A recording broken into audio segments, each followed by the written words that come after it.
கடலை மிட்டாய், கடலை பர்பின்னு சொல்லுவோம். எல்லா விதமான பெட்டி கடையிலையும் மஸ்ட் இந்த ஐட்டம் இருக்கும். கடலை மிட்டாயில் என்னென்ன சத்து இருக்குது தெரியுமா? நம்ம நினச்சி பார்க்க முடியாத அளவுக்கு ஏராளமான நன்மைகள் நிறைஞ்சது இந்த கடலை மிட்டாய்.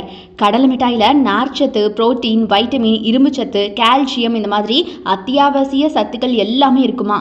கடலை மிட்டாயில் இருக்கக்கூடிய தாமிரம், துத்தநாகம் பார்த்தீங்கன்னா உடலில் இருக்கக்கூடிய கெட்ட கொழுப்புகளை குறைக்குமா.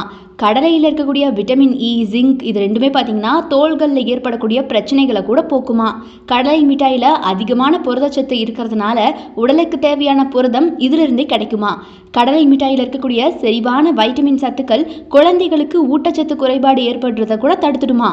கடலையில் இருக்கக்கூடிய ஆன்டி ஆக்சிடென்ட்ஸ் பார்த்தீங்கன்னா உடலுக்கு புத்துணர்ச்சி அளிப்பதோட புற்றுநோய் வருவதையும் கூட தடுக்குமா. அதுபோக கடலை மிட்டாயில் இருக்கக்கூடிய கால்சியம் சத்து பார்த்தீங்கன்னா எலும்புகள், பற்களை உறுதிப்படுத்தும். கடலை மிட்டாயில் இருக்கக்கூடிய வைட்டமின் பி3 சத்தானது பார்த்தீங்கன்னா மூளை வளர்ச்சிக்கு உதவுமா. இந்த மாதிரி ஏராளமான சத்துக்கள் நம்ம கடலை மிட்டாயில் இருக்குது. முன்னொரு காலத்துல எல்லாம் கடலை மிட்டாய் அப்படிங்கிறது பார்த்தீங்கன்னா எந்த கடைகள்லையுமே இல்லாமல் இருக்காது. கடலை மிட்டாய் கொடுங்கன்னு அசால்ட்டாக போய் கேட்டு வாங்கிட்டு வரலாம். ஆனால் இப்போல்லாம் கடலை மிட்டாய் இந்த கடையில் இருக்குமா, அந்த கடையில் இருக்குமான்னு கேட்டு விசாரித்து வாங்குற நிலைமைக்கு ஆளாகிட்டோம்.